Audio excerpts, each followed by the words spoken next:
नमस्कार, 5 की बात में मैं कादम्बिनी शर्मा हूं आपके साथ। और सबसे पहले हम बात कर रहे हैं टीकाकरण से जुड़ी खबर की। कोरोना टीकाकरण के तीसरे फेज के लिए कोविन डिजिटल प्लेटफॉर्म में एक नया फीचर जोड़ा गया है। ऑनलाइन बुकिंग में परेशानियां आ रही हैं और अब इसे दूर करने के लिए 4 डिजिट का सिक्योरिटी कोड जोड़ कर इसको अब बनाया गया है, जो कल से प्रभावी हो जाएगा। ये सिक्योरिटी कोड क्यों जोड़ा जा रहा है, इसका फायदा क्या होगा, समझा रहे हैं हमारे सहयोगी अरुण सिंह। 8 मई 2021 से जब आप कोविड वैक्सीन के लिए ऑनलाइन रजिस्टर करवाएंगे तो आपको मिलेगा 4 डिजिट सिक्योरिटी कोड। ये एक नया सिक्योरिटी फीचर ऐड किया गया है, लेकिन इसकी क्यों जरूरत पड़ गई, इससे होगा क्या, इसी के बारे में जानने की कोशिश करेंगे इस वीडियो में। मेरा नाम है अरुण सिंह। तो ministry of health and family welfare का कहना है कि बहुत बार ऐसा देखा गया, कई सिटीजन्स ने अपनी अपॉइंटमेंट जो है वो शेड्यूल करवाई, लेकिन वो उस तारीख को वैक्सीनेशन के लिए सेंटर में नहीं गए। ऐसे में कुछ वैक्सीनेटर से डेटा एंट्री एरर हुआ और जितने भी उनके पास अपॉइंटमेंट्स थी उन सबको मैसेज चला गया कि वो वैक्सीनेट हो गए हैं। तो ऐसे में कई सिटीजन जो वैक्सीनेशन के लिए गए भी नहीं अपनी शेड्यूल्ड अपॉइंटमेंट वाले दिन, उनको भी मैसेज आया कि उनकी वैक्सीनेशन हो गई है। इसको अवॉइड करने के लिए ये एक नया सिक्योरिटी फीचर ऐड किया गया है। जैसे ही आप अपने आप को रजिस्टर करेंगे और जो एसएमएस आता है रजिस्ट्रेशन कंफर्मेशन का, उसी में 4 डिजिट का ये सिक्योरिटी कोड होगा। अब जब आप सेंटर पर जाएंगे वैक्सीनेशन से पहले, इस कोड को आपको वैक्सीनेटर को बताना होगा। इस कोड के बारे में उनको कोई जानकारी नहीं होगी। आप वो कोड बताएंगे, वो इस कोड को फिल करेंगे, उसी के बाद ही आपकी ऑथेंटिकेशन होगी और उसी के बाद ही आपको आपका वैक्सीनेशन का सर्टिफिकेट भी मिल पाएगा। इस महामारी में कोविड-19 से लड़ने का अगर कोई एक शस्त्र हमारे पास है तो वो है vaccine. Go get yourself vaccinated. Arun Singh for NDTV. और इस सब के बीच, इस महामारी के बीच दिल्ली में ऑक्सीजन संकट के बीच कालाबाजारी भी जारी है। दिल्ली के मशहूर खान चाचा रेस्टोरेंट से 96 ऑक्सीजन कॉन्सेंट्रेटर बरामद किए गए हैं। खान मार्केट के इस रेस्टोरेंट में ये कॉन्सेंट्रेटर छुपा कर रखे गए थे। इससे पहले दिल्ली की लोधी कॉलोनी के एक रेस्टोरेंट और एक फार्म हाउस से भी 419 ऑक्सीजन कॉन्सेंट्रेटर बरामद किए गए। दिल्ली पुलिस के मुताबिक इन्हें जरूरतमंदों को 4 गुना दाम पर बेचा जा रहा था। पुलिस ने मामला दर्ज करते हुए 4 आरोपियों को गिरफ्तार कर लिया है।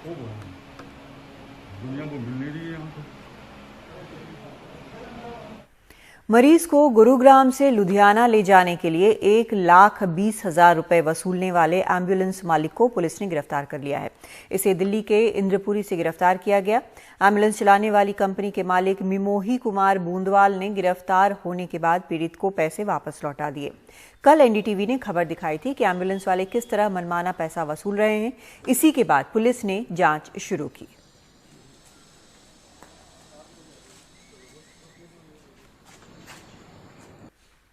उधर राजस्थान में ऑक्सीजन संकट से हालात खराब हो रहे हैं। गुरुवार को 2 बड़े निजी अस्पतालों ने सरकार को एसओएस भेजकर कहा कि रिजर्व स्टॉक का इस्तेमाल करना पड़ रहा है।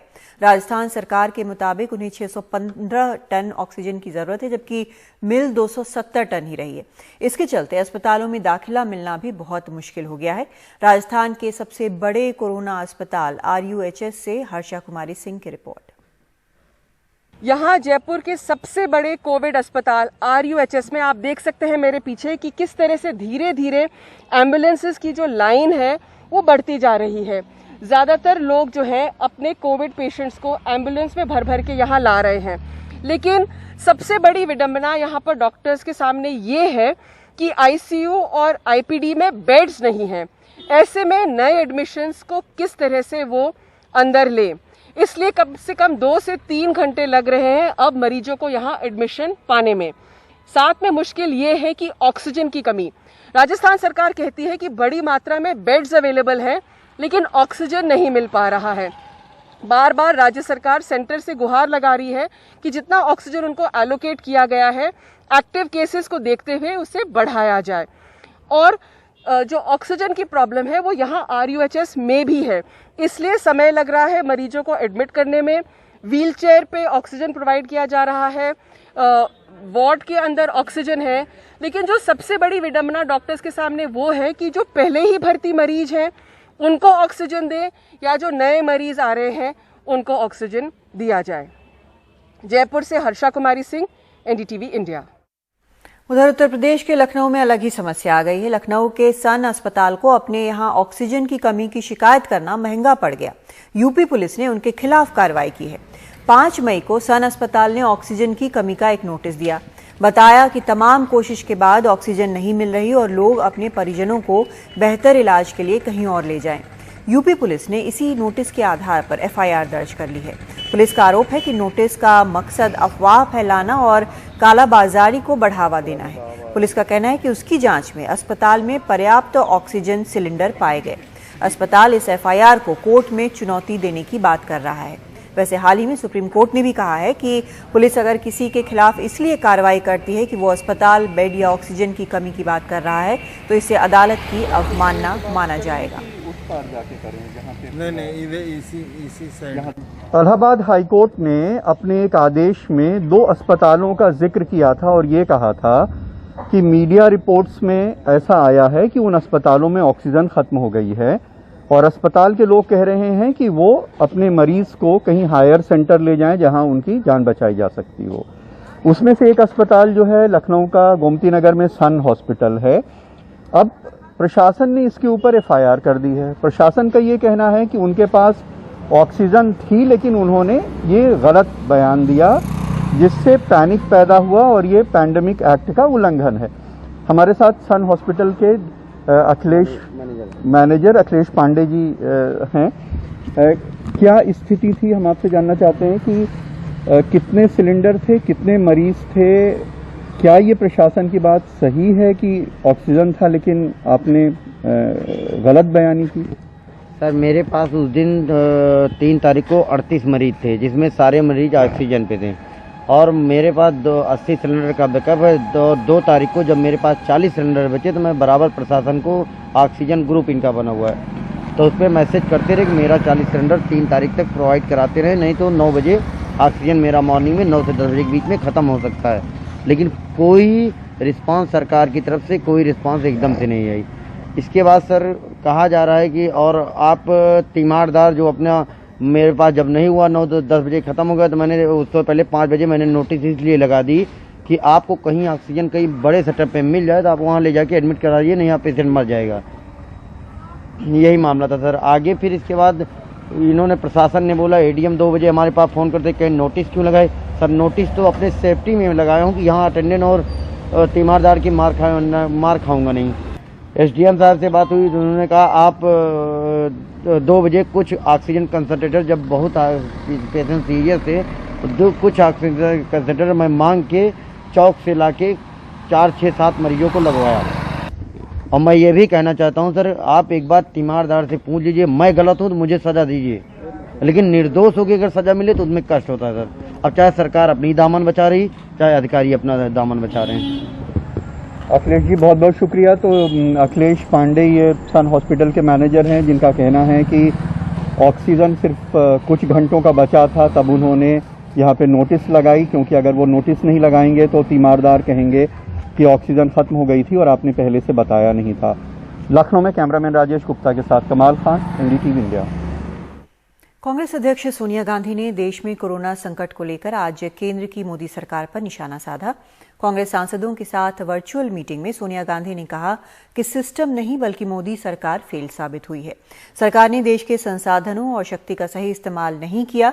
उन्होंने ये भी कहा कि हमारी लड़ाई सरकार से नहीं बल्कि कोरोना से है और सबको मिलकर लड़ना होगा। बीजेपी शासित कुछ राज्यों के रवैये पर सवाल उठाते हुए सोनिया गांधी ने कहा कि वे लोगों को मदद पहुंचाने की बजाय मदद करने वालों पर कार्रवाई कर रहे हैं।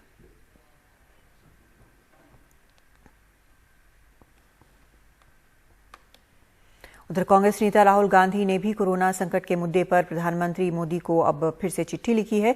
इस चिट्ठी में राहुल गांधी ने कहा है कि सरकार की नाकामी के कारण देश एक बार फिर राष्ट्रीय स्तर के लॉकडाउन के मुहाने पर खड़ा है। उन्होंने प्रधानमंत्री से अपील की है कि देश के लोगों को इस पीड़ा से बचाने के लिए जो भी संभव हो वो सरकार करे। राहुल गांधी ने लिखा है कि कोरोना के म्यूटेंट लगातार ट्रैक किए जाएं, सभी म्यूटेंट पर वैक्सीन टेस्ट किए जाएं। कोविड सुनामी की गिरफ्त में है देश, गरीबों को तत्काल आर्थिक मदद दी जाए। टीकाकरण को लेकर साफ रणनीति नहीं है। या तो आप डेटा से डरते हो, अगर या आप डेटा को इसलिए छुपाते हो कि आपका, जैसा कहा कि आपकी खुद की मान देश के मान से ऊपर है, आपकी खुद की ईगो, आपका खुद का वर्चस्व देश के हित से ऊपर है, और या डेटा आपके अनुकूल नहीं है। हमने ये दुर्भाग्यवश कई बार देखा है आर्थिक डेटा के विषय में, जो पहले कभी नहीं हुआ 70-75 वर्ष से आर्थिक डेटा के विषय में। अब वो दुर्भाग्य है कि कोरोना के वक्त अगर ये प्रयत्न किया जाए कि वैज्ञानिक डेटा के और तथ्यों के विषय में होगा तो वो बहुत ही नुकसानदायक हो सकता है। और मैं समझता हूं राहुल गांधी ने एक ऐसी चीज कही जो विश्व के जनहित में है।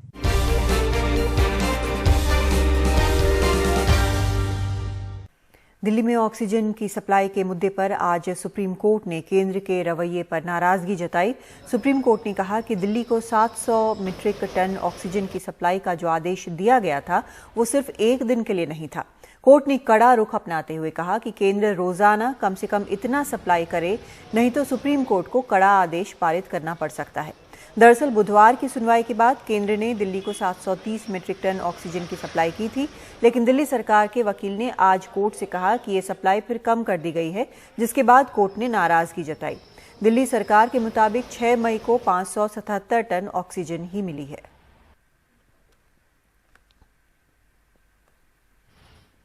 दिल्ली पुलिस के 56 साल के एएसआई राकेश कुमार मानवता की एक नई मिसाल पेश कर रहे हैं। राकेश कुमार की ड्यूटी दिल्ली के लोधी शवदागृह में 1 महीने पहले लगी थी ताकि वहां कानून व्यवस्था बनी रहे। वो 1 महीने से घर नहीं गए हैं और बेटी की शादी तक टाल दी है। उनसे बात की हमारे सहयोगी सौरभ शुक्ला ने।